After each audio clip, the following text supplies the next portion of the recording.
Learnerzy Online Education. Hi, welcome to my new video. It's me, Harshida. ഇന്ന് നമ്മൾ discuss ചെയ്യാൻ പോകുന്ന chapter paper 2ൽ റിസർച്ച് മെത്തഡോളജീസ് ആൻഡ് മെത്തേഡ്സിൽ യൂണിറ്റ് 1 ആയിട്ടുള്ള logic of enquiry in social research ആണ് നമ്മൾ ഇന്ന് ഡിസ്കസ് ചെയ്യാൻ പോകുന്ന യൂണിറ്റ്. ഈ യൂണിറ്റിൽ നമ്മൾ പ്രധാനമായിട്ട് നോക്കുന്നത് A Science of Society, Comte's ideas on the nature of sociology, observation in social sciences, logical understanding of social reality. ഇതൊക്കെയാണ് നമ്മുടെ ഈ ഒരു യൂണിറ്റിൽ മെയിനായിട്ട് നമ്മൾ നോക്കുന്നത്. സോഷ്യോളജിയുടെ ഗവേഷണ രീതികളെക്കുറിച്ച് പഠിക്കുന്ന ആദ്യത്തെ യൂണിറ്റാണ് ഇത്. സമൂഹത്തെക്കുറിച്ചുള്ള പഠനം എന്ന നിലയിൽ സോഷ്യോളജിയും ഒരു സയൻസ് തന്നെയാണ് എന്ന ഒരു പ്രസ്താവനയെ വിശദീകരിച്ചുകൊണ്ടാണ് നമ്മളുടെ ഈ ഒരു ചാപ്റ്റർ ആരംഭിക്കുന്നത്. പ്രകൃതിയെക്കുറിച്ച് പഠിക്കുന്നത് പോലെ തന്നെ നമ്മുടെ സമൂഹത്തെക്കുറിച്ച് പഠിക്കാനും ഒരു ശാസ്ത്രീയമായ സമീപനം ആവശ്യമുണ്ട് എന്ന് ആദ്യമായിട്ട് അവതരിപ്പിച്ചത് അഗസ്റ്റ് കോംതെയാണ്. കോംതെയുടെ നിരീക്ഷണത്തിലൂടെ, കോംതെയുടെ ആശയങ്ങളിലൂടെ സാമൂഹ്യശാസ്ത്രം നമ്മൾ എങ്ങനെ നിരീക്ഷിക്കുകയും പഠിക്കുകയും ചെയ്യുന്നു എന്നതിലേക്കാണ് ഈ ഒരു യൂണിറ്റ് നീങ്ങുന്നത്. പിന്നെ മറ്റൊരു കാര്യം പ്രത്യേകം ശ്രദ്ധിക്കാനുള്ളത്, നിങ്ങൾ വീഡിയോ നോക്കിയിട്ട് നോട്ട്സ് പ്രിപ്പയർ ചെയ്യുന്ന ആൾക്കാരാണെങ്കിൽ നിങ്ങൾ ഒരിക്കലും നിങ്ങളുടെ നോട്ട്സിൽ മലയാളം എഴുതി വെക്കരുത്. കാരണം നിങ്ങൾ ക്ലാസ് നോക്കിയിട്ട് അതിൻ്റെ ഇംഗ്ലീഷ് പാർട്ട് തന്നെ നോക്കിയിട്ട് അതിൻ്റെ ട്രാൻസ്ലേഷൻ നോക്കിയിട്ട് അതെന്താണെന്ന് മനസ്സിലാക്കിയതിന് ശേഷം ആ ഇംഗ്ലീഷ് തന്നെ നോട്ട്സിലോട്ട് എഴുതുക. കാരണം നമുക്ക് ഇംഗ്ലീഷിലാണ് എക്സാം എഴുതാനുള്ളത്. നിങ്ങൾ മലയാളം എഴുതി വെച്ചാൽ അത് നമ്മൾ മലയാളം പഠിക്കുന്ന പോലെയായി, നമുക്ക് പെട്ടെന്ന് അതായിരിക്കും ഓർമ്മ വരിക, ഇംഗ്ലീഷ് നമുക്ക് ഓർമ്മ വരില്ല. അപ്പം നമ്മൾ ലാംഗ്വേജ് കപ്പാസിറ്റി ഇമ്പ്രൂവ് ചെയ്യണമെന്നുണ്ടെങ്കിൽ അത് നിങ്ങൾ മനസ്സിലാക്കിയതിന് ശേഷം ഇംഗ്ലീഷ് തന്നെ നിങ്ങൾ എഴുതി വെക്കണം. ഇംഗ്ലീഷ് എഴുതി വെച്ചാൽ പിന്നീട് നിങ്ങൾക്കത് മനസ്സിലാവണം. വായിക്കുന്ന സമയത്ത് നിങ്ങൾക്കത് ആ ഇംഗ്ലീഷ് വായിച്ചാൽ തന്നെ നിങ്ങൾക്കത് മനസ്സിലാവണം. ആ ഒരു രീതിയിൽ മനസ്സിലാക്കിയതിന് ശേഷം വേണം നിങ്ങൾ എഴുതി വയ്ക്കാൻ. നമ്മുടെ ക്ലാസ്സിൽ പറയുന്ന നോട്ട്സിൻ്റെയൊക്കെ ഹെഡിങ് ആയിട്ട് കൊടുത്തിട്ടുള്ളത്, മെയിൻ ഹെഡിങ് ആയിട്ട് കൊടുത്തിട്ടുള്ളത് നമ്മുടെ ടെക്സ്റ്റിലെ സെയിം ഹെഡിങ് തന്നെയാണ്. നിങ്ങൾക്ക് എന്തെങ്കിലും സംശയമോ കാര്യങ്ങളുണ്ടെങ്കിൽ ടെക്സ്റ്റ് ഉള്ളവർക്കോ അല്ലെങ്കിൽ ടെക്സ്റ്റിൻ്റെ PDF കയ്യിലുള്ളവരുണ്ടാവും, അതിൽ നോക്കാം. നമ്മൾ ഹെഡിങ്ങിൽ യാതൊരു വ്യത്യാസവും വരുത്തുന്നില്ല. സെയിം ഹെഡിങ് എടുത്തിട്ട് ആ ഹെഡിങ്ങിന് താഴെയുള്ള കണ്ടൻറ്റ് നോട്ട്സ് ആക്കിയിട്ട് അതാണ് നിങ്ങൾക്ക് ക്ലാസ് എടുത്ത് തരുന്നത്. സോ നമ്മുടെ ടെക്സ്റ്റ് നോക്കിയാൽ നിങ്ങൾക്ക് മനസ്സിലാവും നമ്മൾ എല്ലാ ഹെഡിങ്ങും കവർ ചെയ്തുകൊണ്ട് തന്നെയാണ് പോകുന്നത്. Okay, without much delay let's start our video.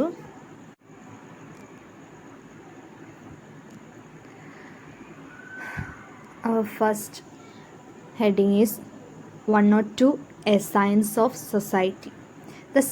The study of social science comes from the history of how human thinking has developed over time. കാലങ്ങൾ കടന്നു പോകുന്തോറും മനുഷ്യൻ്റെ ചിന്ത എങ്ങനെ വികസിച്ചു എന്നതിൻ്റെ ചരിത്രത്തിൽ നിന്നാണ് സാമൂഹിക ശാസ്ത്ര പഠനത്തിൻ്റെ ഉത്ഭവം. To understand it, we need to know that the foundations of sociology as a science started in the West. അത് മനസ്സിലാക്കാൻ വേണ്ടി സാമൂഹ്യശാസ്ത്രം അടിത്തറ സാമൂഹ്യശാസ്ത്രത്തിൻ്റെ അടിത്തറ പാശ്ചാത്യ രാജ്യങ്ങളിൽ ആദ്യകാല ഗ്രീക്ക് തത്വചിന്തയിലും ആരംഭിച്ചതായിട്ട് നമ്മൾ അറിയേണ്ടതുണ്ട്. Aristotle was the first to emphasize the importance of human reasoning over traditions or customs. പാരമ്പര്യങ്ങളെക്കാളും ആചാരങ്ങളെക്കാളും ഒക്കെ മനുഷ്യൻ്റെ യുക്തിയുടെ പ്രാധാന്യം ആദ്യമായിട്ട് ഊന്നി പറഞ്ഞത് അരിസ്റ്റോട്ടിലാണ്. This does not mean sociology directly follows thinkers like Plato, Confucius, the Mahabharata or Hammurabi Code. Instead, അതായത് മനുഷ്യൻ്റെ യുക്തിയുടെ പ്രാധാന്യം ആദ്യമായി ഊന്നി പറഞ്ഞത് അരിസ്റ്റോട്ടിലാണ്. പ്ലേറ്റോ, കൺഫ്യൂഷ്യസ്, മഹാഭാരതം അല്ലെങ്കിൽ ഹമ്മുറാബിയുടെ കോഡ് എന്നിവരെ പോലുള്ള ചിന്തകരെ സാമൂഹ്യശാസ്ത്രം നേരിട്ട് പിന്തുടരുന്നില്ല. പകരം sociology focuses on the logical study of society, which is why Aristotle's approach is relevant. ഇവരെ പോലുള്ള ചിന്തകരെ സാമൂഹ്യശാസ്ത്രം നേരിട്ട് പിന്തുടരുന്നില്ല. പകരം സാമൂഹ്യശാസ്ത്രം സമൂഹത്തിൻ്റെ യുക്തിസഹമായ പഠനത്തിൽ ശ്രദ്ധ കേന്ദ്രീകരിക്കുകയാണ് ചെയ്തത്. അതുകൊണ്ടാണ് അരിസ്റ്റോട്ടിലിൻ്റെ സമീപനം ഇവിടെ പ്രശസ്തമായിട്ട് പറയാനുള്ള കാരണം. അതായത് സോഷ്യോളജി എന്നത് കാലക്രമേണ ഉയർന്നു വന്ന ഒരു ശാസ്ത്രീയ ശാഖ തന്നെയാണ്. അപ്പോൾ അന്നത്തെ കാലത്തുണ്ടായിരുന്ന സോഷ്യോളജിസ്റ്റിൻ്റെ നിലപാടുകൾ അല്ലെങ്കിൽ അവരുടെ തിയറികൾ അതേപടി നമ്മൾ ആരും എടുത്ത് പഠിക്കുന്നില്ല.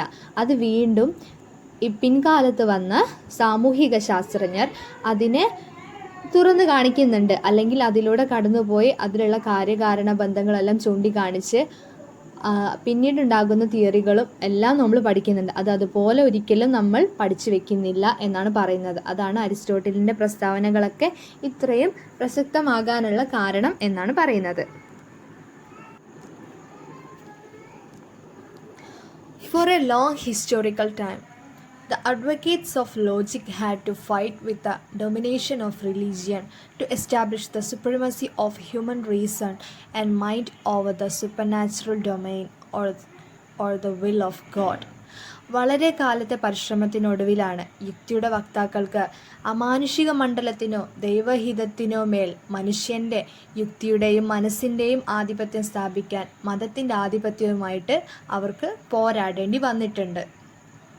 Till almost the 18th century, it proved to be a losing battle, at least in the West. ഏതാണ്ട് 18-ാം നൂറ്റാണ്ട് വരെ കുറഞ്ഞത് പടിഞ്ഞാറൻ രാജ്യങ്ങളിലെങ്കിലും ഇത് ഒരു പരാജയത്തിൻ്റെ പോരാട്ടമായിരുന്നു. കാരണം യുക്തിയുടെ ആധിപത്യം, മനസ്സിൻ്റെ ആധിപത്യം, അതായത് യുക്തിയുടെ മേൽ കൊണ്ടുവരാൻ, അതായത് ദൈവഹിതത്തിന് അമാനുഷിക മണ്ഡലത്തിനൊക്കെ വിശ്വാസം അർപ്പിച്ചിരുന്ന മനുഷ്യൻ്റെ മേൽ യുക്തിയുടെ പ്രാധാന്യം, ആധിപത്യം കൊണ്ടുവരാൻ വേണ്ടിയിട്ട് അന്നത്തെ സോഷ്യോളജിസ്റ്റ് ഒരുപാട് പോരാട്ടങ്ങൾ ചെയ്യേണ്ടി വന്നിട്ടുണ്ട്. That finally it was accepted that society is not a creation of God governed by a divine will, but a creation of human beings and an entity that has an objective and changing existence that can be studied from the outside.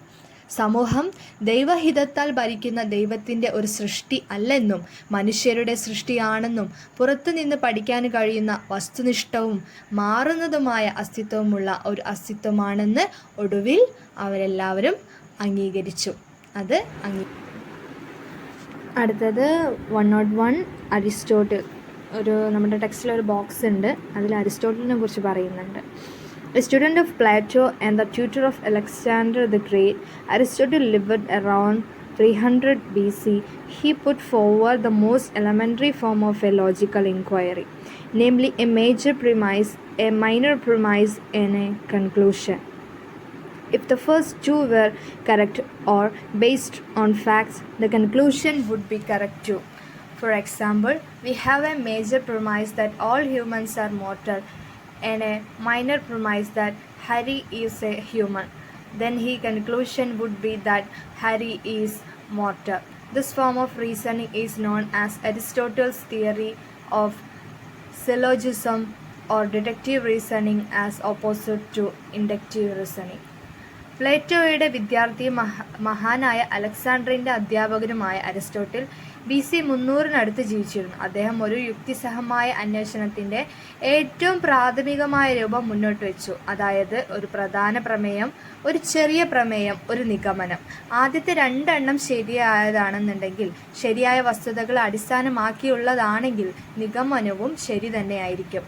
ഉദാഹരണത്തിന് എല്ലാ മനുഷ്യരും മർത്യരാണെന്ന ഒരു പ്രധാന ധാരണയും അദ്ദേഹത്തിനുണ്ട്. അതായത് ഹരി ഒരു മനുഷ്യനാണ് ചെറിയ ധാരണ നമുക്കുണ്ട്. അപ്പോൾ നിഗമനം ഹരി മർത്യനാണ് എന്നാണ്. എല്ലാ മനുഷ്യരും മർത്യരാണ്, അതുകൊണ്ട് തന്നെ ഹരി മനുഷ്യനായതുകൊണ്ട് ഹരിയും മർത്യൻ തന്നെയാണ്. ഈ ഒരു രീതിയാണ് ഇൻഡക്റ്റീവ് മെത്തേഡ്.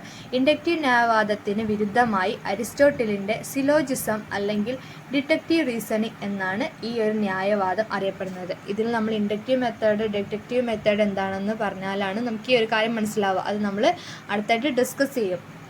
അത് നമ്മൾ ഈ അരിസ്റ്റോട്ടിലിൻ്റെ ഈ ഒരു ഭാഗം കംപ്ലീറ്റ് ചെയ്യാം. In the history of Western thought, Aristotle's logic dominated until 1600 AD and was also passed on to the Arabic and Latin medieval traditions. After about 2000 years, Galileo Galilei in Italy, Francis Bacon in England, and Tycho Brahe in Denmark and others found the thought without any logical errors. Aristotle's deductive method of reasoning did not correspond to scientific inquiry about nature. As a result, the followers of the new scientific method, known as inductive method of reasoning, turned deductive method upside down. പാശ്ചാത്യ ചിന്തയുടെ ചരിത്രത്തിൽ അരിസ്റ്റോട്ടലിൻ്റെ യുക്തി 1600 AD വരെ ആധിപത്യം പുലർത്തിയിരുന്നു. അറബി, Latin മധ്യകാല പാരമ്പര്യത്തിലേക്കും അത് കൈമാറ്റം ചെയ്യപ്പെട്ടിരുന്നു. ഏകദേശം 2000 വർഷങ്ങൾക്ക് ശേഷവും ഇറ്റലിയിൽ ഗലീലിയോ ഗലീലി, ഇംഗ്ലണ്ടിൽ ഫ്രാൻസിസ് ബേക്കൺ, ഡെൻമാർക്കിലെ ടൈക്കോ ബ്രാഹെ എന്നിവരും മറ്റുള്ളവരും യുക്തിസഹമായ പിഴവുകൾ ഒന്നുമില്ലെങ്കിലും അരിസ്റ്റോട്ടിലിൻ്റെ കിഴിവുള്ള ന്യായവാദ രീതി കണ്ടെത്തി, അതായത് ഡിഡക്റ്റീവ് മെത്തേഡിനെ കണ്ടെത്തി. പ്രകൃതിയെക്കുറിച്ചുള്ള ശാസ്ത്രീയ അന്വേഷണവുമായി ഇത് പൊരുത്തപ്പെടുന്നില്ലെന്നും തൽഫലമായി ഇൻഡക്റ്റീവ് മെത്തേഡ് ഓഫ് റീസണിംഗ് എന്നറിയപ്പെടുന്ന പുതിയ ശാസ്ത്രീയ രീതി പിന്തുടരുന്നവർ ഡിഡക്റ്റീവ് മെത്തേഡിനെ തലകീഴായിട്ട് മാറ്റി. അതാണ് ചെയ്തത്. നമ്മൾ ഇതുവരെ പറഞ്ഞതും ഇനി പറയാൻ പോകുന്നതായിട്ടുള്ള കാര്യങ്ങളൊക്കെ നമ്മൾ ആ 102 ഹെഡിങ്ങിൽ വരുന്നതാട്ടോ. എ സയൻസ് ഓഫ് സൊസൈറ്റി, സൊസൈറ്റിയുടെ ശാസ്ത്രം എന്ന് പറയുന്ന ആ ഒരു ഹെഡിങ്ങിൽ വരുന്ന കാര്യങ്ങളാണ് നമ്മൾ ഇതുവരെ പറഞ്ഞത്. ഇനി പറയുന്നതും ആ ഒരു ഹെഡിങ്ങിന് താഴെ വരുന്ന കാര്യങ്ങൾ തന്നെയാണ്. പിന്നെ അതിലൊരു ബോക്സ് കൂടി ഉണ്ട്. സോ ഓക്കെ, നമുക്ക് ബാക്കി നോക്കാം. A science of society became possible when it was clearly understood and accepted by most of that society is a creation of humans and not of God. സമൂഹം മനുഷ്യരുടെ സൃഷ്ടിയാണെന്നും അല്ലാതെ ദൈവമല്ലെന്നും ഭൂരിഭാഗം ആളുകളുടെ വ്യക്തമായി മനസ്സിലാക്കുകയും അംഗീകരിക്കുകയും ചെയ്തപ്പോഴാണ് സമൂഹത്തിൻ്റെ ഒരു ശാസ്ത്രം എന്ന ആ ഒരു കാര്യം സാധ്യമായത്. സമൂഹം മനുഷ്യരുടെ സൃഷ്ടിയാണെന്ന തിരിച്ചറിവിലൂടെയാണ് സമൂഹത്തിൻ്റെ ഒരു ശാസ്ത്രം എന്ന ആ ഒരു ആശയം സാധ്യമായതെന്നാണ് പറയുന്നത്. The extent to which we can view sociology as a scientific discipline, a guiding principle of science is that we can derive valid knowledge from strict rules of evidence which are reliable and valid. In this sense, science encompasses, along with other disciplines, the discipline of sociology.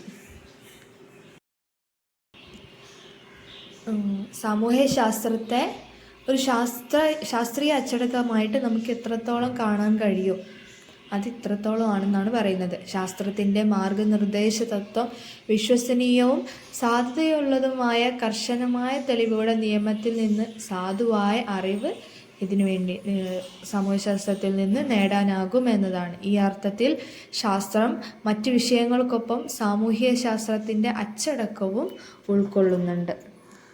Examining the relationship between sociology and scientific methodology that is followed by the natural sciences, we can understand if sociology is scientific in the same way as a natural science is. പ്രകൃതിശാസ്ത്രം പിന്തുടരുന്ന, അതായത് natural സയൻസിനെ പിന്തുടരുന്ന സാമൂഹിക ശാസ്ത്രവും ശാസ്ത്രീയ മെത്തഡോളജിയും തമ്മിലുള്ള ബന്ധം പരിശോധിക്കുമ്പോൾ ഒരു നാച്ചുറൽ സയൻസ് പോലെ തന്നെ സാമൂഹിക ശാസ്ത്രവും ശാസ്ത്രീയമാണോ എന്ന് നമുക്ക് മനസ്സിലാക്കാൻ കഴിയും. അതുപോലെ തന്നെ ഒരു നാച്ചുറൽ സയൻസ് എന്ന് പറഞ്ഞാൽ ബയോളജി, ഫിസിക്സ്, കെമിസ്ട്രി അതുപോലെയുള്ളൊരു സയൻസ് തന്നെയാണ്, ഒരു നാച്ചുറൽ സയൻസ് തന്നെയാണ് സോഷ്യോളജിയും എന്ന്, സാമൂഹ്യശാസ്ത്രം എന്ന് നമുക്ക് മനസ്സിലാക്കാൻ കഴിയുമെന്നാണ് പറയുന്നത്. It's also possible to find out if sociology can be scientific even when it does not follow the methodology and methods of the natural sciences. For this purpose, we need to examine various methodologies followed by scientists in their work and appreciate the claim of calling sociology as a scientific discipline. പ്രകൃതിശാസ്ത്രത്തിൻ്റെ methodology രീതികളും പിന്തുടരാത്തപ്പോൾ പോലും സാമൂഹ്യശാസ്ത്രം ശാസ്ത്രീയമാകുമോ എന്ന് കണ്ടെത്താൻ കഴിയുന്നതാണ്. ഈ ആവശ്യത്തിനായി സാമൂഹ്യശാസ്ത്രജ്ഞർ അവരുടെ പ്രവർത്തനത്തിൽ പിന്തുടരുന്ന വിവിധ രീതിശാസ്ത്രങ്ങൾ നാം പരിശോധിക്കേണ്ടതുണ്ട്. തുടർന്ന് സാമൂഹ്യശാസ്ത്രത്തെ ഒരു ശാസ്ത്രീയ അച്ചടക്കമെന്ന് വിളിക്കുന്നതിനുള്ള അവകാശവാദത്തെ അഭിനന്ദിക്കുക. അതായത് ഒരു സോഷ്യൽ ഡിസിപ്ലിൻ തന്നെയാണെന്ന് വിളിക്കുന്നതിനുള്ള അവകാശവാദത്തെ അഭിനന്ദിക്കുക. നമ്മളൊരു കാര്യം ഒരു നിഗമനത്തിൽ, ഏതൊരു ശാസ്ത്രത്തിലും ഒരു നിഗമനത്തിലെത്തിയ പരീക്ഷണങ്ങളുടെ, നിരീക്ഷണങ്ങളുടെ, നിഗമനങ്ങളുടെ അടിസ്ഥാനത്തിലാണ് നമ്മളൊരു കൺക്ലൂഷനിലെത്തുക, അല്ലെങ്കിൽ ഒരു തിയറിയിലെത്തുക, ഒരു കണ്ടെത്തലെത്തുന്നത്. അപ്പോൾ ആ ഒരു കാര്യം സാമൂഹ്യശാസ്ത്രത്തിനുണ്ട്. അതുകൊണ്ട് തന്നെ സാമൂഹ്യശാസ്ത്രം ഒരു സോഷ്യൽ ഡിസിപ്ലിനുള്ള ശാസ്ത്രമായതുകൊണ്ട് തന്നെ അതൊരു സയൻസാണ് എന്നാണ് പറയുന്നത്. You can find the earliest development of such understanding of sociology in the work of Auguste Comte. It is no accident that Auguste Comte is known as the founder of sociology. സാമൂഹ്യ ശാസ്ത്രത്തെക്കുറിച്ചുള്ള അത്തരം ധാരണയുടെ ആദ്യകാല സംഭവ വികാസങ്ങൾ നിങ്ങൾക്ക് August കോംതെയുടെ കൃതിയിൽ നിന്ന് കണ്ടെത്താനാകും എന്നാണ് പറയുന്നത്. സോഷ്യോളജിയുടെ സ്ഥാപകനായിട്ട് അഗസ്റ്റ് കോംതെ അറിയപ്പെടുന്നത് വെറുതെയല്ല, ഇങ്ങനെയുള്ള കാര്യങ്ങൾ അദ്ദേഹത്തിൻ്റെ കൃതികളിൽ നിന്ന് തന്നെ കണ്ടെത്തിയിട്ടുണ്ട് എന്നാണ് പറയുന്നത്. If you look at developments in sociological methodology, the word sociology obtained from the work of Auguste Comte. Sociological മെത്തഡോളജിയിലെ സംഭവ വികാസങ്ങൾ പരിശോധിച്ചാൽ തന്നെ സോഷ്യോളജി എന്ന വാക്ക് നിങ്ങൾക്ക് അഗസ്റ്റ് കോംതെയുടെ കൃതിയിൽ നിന്ന് ലഭിക്കുമെന്നാണ് പറയുന്നത്. This will give us an insight into the kind of scientific approach early sociologists followed. This approach gave an impetus to sociology to gradually develop into a reflexive science. കാല സാമൂഹ്യശാസ്ത്രജ്ഞർ പിന്തുടർന്ന ശാസ്ത്രീയ സമീപനത്തെക്കുറിച്ച് നമുക്ക് ഒരു ഉൾക്കാഴ്ച നൽകാൻ ഇത് സഹായിക്കും. ഈ സമീപനം സാമൂഹ്യശാസ്ത്രത്തിൻ്റെ ക്രമേണ ഒരു പ്രതിഫലന ശാസ്ത്രമായി വികസിക്കാൻ പ്രചോദനവും നൽകിയിട്ടുണ്ടെന്നാണ് പറയുന്നത്. സോഷ്യോളജി ഒരു സയൻസാണ്, ഒരു നാച്ചുറൽ സയൻസ് പോലെ തന്നെ ഒരു സയൻസാണ് സോഷ്യോളജി എന്ന് വാദിക്കുകയാണ് മൊത്തം കാര്യങ്ങൾ കൊണ്ട് ചെയ്യുന്നത്. ഒരു സോഷ്യൽ ഡിസിപ്ലിനും ഒരു സയൻറ്റിഫിക് ഡിസിപ്ലിൻ എല്ലാം ഉള്ള ഒരു ശാസ്ത്രീയ ശാഖ തന്നെയാണ് സോഷ്യോളജി എന്നും. അതുകൊണ്ട് സോഷ്യോളജി എന്താണ്, ഒരു സയൻസ് തന്നെയാണ് എന്ന് വാദിക്കുകയാണ് നമ്മുടെ തിയറിസ്റ്റും സോഷ്യോളജിസ്റ്റും എല്ലാവരും ചെയ്യുന്നത്. അതാണ് ഇവിടെ മെയിനായിട്ട് പറയുന്നത്. അതിന് കുറച്ച് വിശദീകരിച്ച് പറയുന്നു എന്നുള്ളൂ. അതുപോലെ ഇതിലൊരു ബോക്സ് കൂടിയുണ്ട്. Box 102 progressive evolution of societies, അതായത് സമൂഹങ്ങളുടെ പുരോഗമനത്തിൻ്റെ പരിണാമം. ഈ ഒരു ഇതിൽ പറയുന്നത് the historian and philosophers of the late 17th and 18th century such as Voltaire, Montesquieu and Hume etc. projected certain basic premises regarding the truth of social existence. 17ാം നൂറ്റാണ്ടിലും 18ാം നൂറ്റാണ്ടിലെയും ചരിത്രകാരന്മാരായിട്ടുള്ള Voltaire, Montesquieu, Hume തുടങ്ങിയവർ സാമൂഹിക അസ്തിത്വത്തിൻ്റെ സത്യത്തെക്കുറിച്ച് ചില അടിസ്ഥാന സാഹചര്യങ്ങൾ അല്ലെങ്കിൽ ചില കാര്യങ്ങളെല്ലാം പ്രവചിച്ചു. These were in the form of universal history, holding a basic supposition that all societies are developed and have gone through various transformations to be what they are today. An idea of progress that things are going towards better and the triumph of reason in the ultimate goal of human Aristo.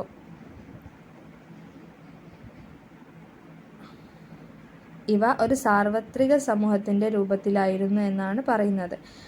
സമൂഹം ഒരു സാർവത്രികമായിരുന്നു, ഒരു universal ചരിത്രത്തിൻ്റെ രൂപത്തിലായിരുന്നു. എല്ലാ സമൂഹങ്ങളും പരിണമിച്ചു എന്നും വിവിധ പരിവർത്തനത്തിലൂടെ കടന്നുപോയി അവ ഇന്നത്തെ അവസ്ഥയിലായതാണെന്നും അടിസ്ഥാന അനുമാനങ്ങൾ അവർ പുലർത്തി.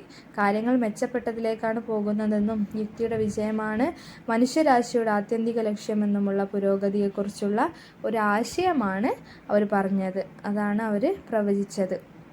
അതായത് യുക്തിയുടെ വിജയമാണ് മനുഷ്യരാശിയുടെ ആത്യന്തിക ലക്ഷ്യമെന്നും ഇനി പോകുന്നതെല്ലാം നല്ലതിലേക്കാണെന്നുള്ള കാര്യങ്ങളാണ് അവർ അന്ന് പ്രവചിച്ചത്. ഇതാണ് കാര്യമായിട്ട് ആ ഒറ്റ ബോക്സിൽ അത് മാത്രമാണ് കാര്യമായിട്ട് പറയുന്നത്. മനുഷ്യൻ ഉണ്ടായതും ചരിത്രം മുതലുള്ള കാര്യങ്ങൾ പരിണാമപരമാണ് എന്നാണ് പറയുന്നത്. പരിണാമത്തിലൂടെ ഓരോ ഘട്ടം ഘട്ടമായിട്ടാണ് മാറിയതെന്നാണ്. ഓക്കെ, ഇതിൽ 3 കാര്യങ്ങൾ നമ്മൾ ഇടയ്ക്കിടയ്ക്ക് പറയുന്നുണ്ട്. ഒന്ന് നാച്ചുറൽ സയൻസ്, പിന്നൊന്ന് മെത്തഡോളജി, പിന്നൊന്ന് സോഷ്യൽ ഡിസിപ്ലിൻ. ഈ 3 കാര്യങ്ങൾ എന്താണെന്ന് നിങ്ങൾക്ക് മനസ്സിലായിട്ടുണ്ടോ? ഞാൻ ചെറുതായിട്ട് മലയാളത്തിൽ പറയാം. ഈ മെത്തഡോളജി എന്ന് പറയുന്നത് എന്തിനെക്കുറിച്ചെങ്കിലും പഠിക്കാനോ അന്വേഷിക്കാനോ ഒരു പ്രശ്നം പരിഹരിക്കാനോ ഉപയോഗിക്കുന്ന ഒരു ക്രമമായ രീതികളുടെ മാർഗമാണ്. അതായത് ഒരു ഗവേഷണം നടത്തുമ്പോൾ നമ്മൾ ഏത് രീതിയിലാണ് വിവരം ശേഖരിക്കേണ്ടത് എന്നും അവ എങ്ങനെ വിശകലനം ചെയ്യണം എന്നുമുള്ള കണ്ടെത്തലാണ്. അതായത് അതിന് വേണ്ടി നമ്മൾ സ്വീകരിക്കുന്ന മാർഗമാണ്. നമ്മൾ പരീക്ഷണം, നിരീക്ഷണം എന്നൊക്കെ പറയില്ലേ, അല്ലെങ്കിൽ ഒബ്സർവേഷൻ, അതുപോലെ സർവേകൾ, കാര്യങ്ങൾ, അങ്ങനെയുള്ള കാര്യങ്ങളൊക്കെ ഉണ്ടാവില്ലേ, അതൊക്കെയാണ് മെത്തഡോളജിയിൽ പെടുന്നത്. നമ്മളൊരു കാര്യത്തെ കണ്ടെത്താൻ ശ്രമിക്കുന്ന മാർഗങ്ങളാണ് മെത്തഡോളജിയിൽ പറയുന്നത്. പിന്നെ അതുപോലെ നമ്മൾ പറയുന്നതാണ് സോഷ്യൽ ഡിസിപ്ലിൻ എന്താണെന്ന് പറഞ്ഞു. അതായത് ഒരു സമൂഹത്തിൻ്റെ ക്രമവും സ്ഥിരതയും നിലനിർത്താൻ സഹായിക്കുന്ന എല്ലാ നയങ്ങളും രീതികളാണ് സോഷ്യൽ ഡിസിപ്ലിൻ എന്ന് പറയുന്നത്. അപ്പോൾ സോഷ്യൽ ഡിസിപ്ലിൻ ഉള്ള ഒരു ശാസ്ത്രമാണെന്ന് പറയുമ്പോൾ ആ ഒരു ശാസ്ത്രം ആ ഒരു സമൂഹത്തിൻ്റെ ക്രമവും സ്ഥിരതയും നിലനിർത്താൻ വേണ്ടി പരിശ്രമിക്കുന്ന ഒരു ശാസ്ത്രമായതുകൊണ്ട് അതിന് സോഷ്യൽ ഡിസിപ്ലിൻ ഉണ്ട് എന്ന് പറയാം. പിന്നെ നമ്മൾ നേരത്തെ പറഞ്ഞ പോലെ നാച്ചുറൽ സയൻസാണ് സോഷ്യൽ ഡിസിപ്ലിൻ ഉള്ള ഒരു സയൻസാണ് നാച്ചുറൽ സയൻസ്. അപ്പോൾ ഈ നാച്ചുറൽ സയൻസ് എന്താണ്? ബയോളജി, കെമിസ്ട്രി, ഫിസിക്സ് ഒക്കെ സമൂഹത്തിൻ്റെ അല്ലെങ്കിൽ ഒരു ശാസ്ത്രത്തിൻ്റെ, അതായത് ഒരു മനുഷ്യൻ്റെ കാര്യങ്ങൾ കണ്ടെത്താൻ ശ്രമിക്കുന്നതാണ്. അത് അറിവുകളും അതിലൂടെ ഒരുപാട് കാര്യങ്ങൾ നമുക്ക് കിട്ടുന്നുണ്ട്. സമൂഹത്തിന് ഉപകാരപ്രദമാകുന്ന ഒന്നാണ്. അതുകൊണ്ട് ഫിസിക്സും ബയോളജിയും കെമിസ്ട്രിയും ഒക്കെ ഒരു സോഷ്യൽ ഡിസിപ്ലിൻ ഉള്ള സയൻസുകളാണ്. അതുപോലെ തന്നെയാണ് സോഷ്യോളജി എന്നാണ് പറയുന്നത്. ഈ 3 വേർഡ്സാണ് നമ്മൾ ആവർത്തിച്ച് പറയുന്നത്. അപ്പോൾ അതെന്താണെന്നുള്ളത് നമുക്ക് അറിഞ്ഞിരിക്കണം. ഓക്കെ, നമ്മുടെ അടുത്ത ഇത് വരുന്നത് Comte's ideas on the nature of sociology, heading 103 ആണ് കേട്ടോ. ഇതിൽ കോംതയുടെ വ്യൂസിൽ നിന്ന് സോഷ്യോളജിയുടെ നേച്ചറിനെ കുറിച്ച് പറയാണ്. അതിൻ്റെ പ്രകൃതം ഇതിൽ വലിയൊരു പാരഗ്രാഫാണ്. അതിൽ നമ്മൾ പോയിൻ്റ് വൈസ് ആക്കിയിട്ട് ചെയ്തിട്ട് പോയിൻറ്റ്സാണ് നിങ്ങൾക്ക് പറഞ്ഞു തരുന്നത് കേട്ടോ.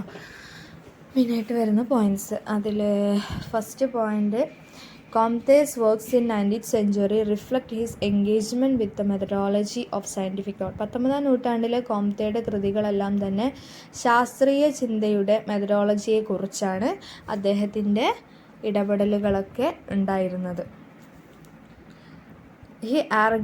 Second point, he argued sociology can determining the behavior of matter in the physical world. ഭൗതിക ലോകത്തിൻ്റെ സ്വഭാവം നിർണ്ണയിക്കാൻ സാമൂഹ്യശാസ്ത്രത്തിന് കഴിയുമെന്നാണ് അദ്ദേഹം വാദിച്ചത്. Point number 3, Comte believed that just like scientists study nature to find patterns and laws, we can also study human societies to find rules about how people behave and how societies develop. പാറ്റേണുകളും നിയമങ്ങളും കണ്ടെത്താൻ ശാസ്ത്രങ്ങൾ പ്രകൃതിയെ പഠിക്കുന്നത് പോലെ, അതായത് പ്രകൃതി ശാസ്ത്രത്തെ പഠിക്കുന്നത് പോലെ, ഭൗതിക ശാസ്ത്രമോ ജീവശാസ്ത്രമോ പോലെ അങ്ങനെയുള്ള ശാസ്ത്രങ്ങൾ ഫിസിക്സ് ബയോളജിയൊക്കെ പോലെ പഠിക്കുന്നത് പോലെ ആളുകൾ എങ്ങനെ പെരുമാറുന്നുവെന്നും സമൂഹങ്ങൾ എങ്ങനെ വികസിക്കുന്നുവെന്നും സംബന്ധിച്ച നിയമങ്ങൾ കണ്ടെത്താൻ നമുക്ക് മനുഷ്യ സമൂഹങ്ങളെ പഠിക്കാമെന്നും കോംതെ വിശ്വസിച്ചു. അതായത് ഫിസിക്കൽ സൊസൈറ്റിയെക്കുറിച്ച് പഠിക്കാൻ, അതായത് സോഷ്യോളജിയെക്കുറിച്ച് പഠിക്കാമെന്നും കോംതെ വിശ്വസിച്ചിരുന്നു. He thought this could be done by using scientific methods, observing, analyzing and reasoning, just like natural scientists do. He called this new way of studying society social physics, which later becomes known as sociology. His idea, called positivism, is about understanding the world through facts and evidence, not just opinions or beliefs. പ്രകൃതി ശാസ്ത്രജ്ഞർ ചെയ്യുന്നത് പോലെ തന്നെ ശാസ്ത്രീയ രീതികൾ, നിരീക്ഷണവും വിശകലനവും ന്യായവാദവും എന്നിവ ഉപയോഗിച്ച് ഇത് ചെയ്യാമെന്ന് അദ്ദേഹം കരുതിയിരുന്നു. ഹ്യൂമൻ സയൻസ് സമൂഹത്തെ പഠിക്കുന്നതിനുള്ള ഈ പുതിയ രീതിയെ അദ്ദേഹം സോഷ്യൽ ഫിസിക്സ് എന്ന് വിളിച്ചു. സമൂഹത്തെ പഠിക്കാനും ഈ നിരീക്ഷണം, വിശകലനം, ന്യായവാദം എല്ലാം ഉപയോഗിക്കാമെന്നാണ് അദ്ദേഹം പറഞ്ഞത്. അതിനെ അദ്ദേഹം എന്ത് വിളിച്ചു? സോഷ്യൽ ഫിസിക്സ് എന്ന് വിളിച്ചു. അത് പിന്നീട് സോഷ്യോളജി എന്നറിയപ്പെട്ടു. പോസിറ്റിവിസം എന്ന് വിളിക്കപ്പെടുന്ന അദ്ദേഹത്തിൻ്റെ ആശയം അഭിപ്രായങ്ങളും വിശ്വാസങ്ങളും മാത്രമല്ല, വസ്തുതകളിലൂടെയും തെളിവുകളുടെയും ലോകത്തെ മനസ്സിലാക്കുന്നത് കൂടിയാണ് എന്ത് പോസിറ്റിവിസം എന്ന അദ്ദേഹത്തിൻ്റെ ആശയത്തിൽ ഉൾക്കൊള്ളുന്നതെന്നാണ് പറയുന്നത്. അടുത്ത point, sciences aim. According to Comte, science is not about explaining why things exist but understanding how they are connected through universal and unchanging laws. ശാസ്ത്രത്തിൻ്റെ ലക്ഷ്യം, അദ്ദേഹം പറയുന്ന ശാസ്ത്രത്തിൻ്റെ ലക്ഷ്യം എന്ന് പറയുന്നത് കോംതെയുടെ അഭിപ്രായത്തിൽ എന്തിനാണ് കാര്യങ്ങൾ നിലനിൽക്കുന്നതെന്ന് മാത്രം വിശദീകരിക്കുന്നതല്ല, മറിച്ച് സാർവത്രികവും മാറ്റമില്ലാത്തതുമായ നിയമങ്ങളിലൂടെ അവ എങ്ങനെ ബന്ധപ്പെട്ടിരിക്കുന്നു എന്ന് മനസ്സിലാക്കുകയാണ് ശാസ്ത്രം എന്നതുകൊണ്ട് അദ്ദേഹം ഉദ്ദേശിക്കുന്നതെന്നാണ് പറയുന്നത്. അടുത്ത point, observable phenomena. Positive science focuses on studying observable events to establish this law-like relationship. നിരീക്ഷിക്കാവുന്ന പ്രതിഭാസങ്ങൾ. പോസിറ്റീവ് സയൻസ് ഈ നിയമം പോലുള്ള ബന്ധങ്ങൾ സ്ഥാപിക്കുന്നതിന്, നിരീക്ഷിക്കാവുന്ന സംഭവങ്ങൾ പഠിക്കുന്നതിൽ ശ്രദ്ധ കേന്ദ്രീകരിക്കുന്നു. സമൂഹത്തിന് ആപ്റ്റായിട്ടുള്ള നിയമങ്ങൾ കൊണ്ടുവരണമെന്നുണ്ടെങ്കിൽ ആ സമൂഹത്തെ നിരീക്ഷിക്കുക തന്നെ വേണം. അതിന് നിരീക്ഷിക്കുന്നതിനാണ് ഒബ്സർവബിൾ ഫെനോമിന എന്ന് പറയുന്നത്. അടുത്ത point, methods of science. Knowledge is gathered through observation, experimentation, comparison and prediction. ശാസ്ത്രത്തിൻ്റെ രീതികൾ എന്ന് പറയുന്നത് നിരീക്ഷണവും പരീക്ഷണവും താരതമ്യവും പ്രവചനവും എല്ലാം അടങ്ങുന്നതാണെന്നും എന്നിവയിലൂടെയാണ് അറിവ് ശേഖരിക്കുന്നത് എന്നാണ് അദ്ദേഹം പറയുന്നത്. ഇതൊക്കെ നമ്മുടെ കോംതെയുടെ വ്യൂസ് ആണ് കേട്ടോ. Interconnected laws. The goal is to discover many laws and explain how they relate to each other, eventually leading to a single general law. പരസ്പര ബന്ധിതമായ നിയമങ്ങളിൽ അതൊരു പ്രത്യേകതയാണ്. നിരവധി നിയമങ്ങൾ കണ്ടെത്തുകയും അവ പരസ്പരം എങ്ങനെ ബന്ധപ്പെട്ടിരിക്കുന്നു എന്ന് വിശദീകരിക്കുകയും ഒടുവിൽ ഒരൊറ്റ പൊതു നിയമത്തിലേക്ക് നയിക്കുകയും ചെയ്യുക എന്നതാണ് അതിൻ്റെ ലക്ഷ്യത്തിൽ പറയുന്നത്.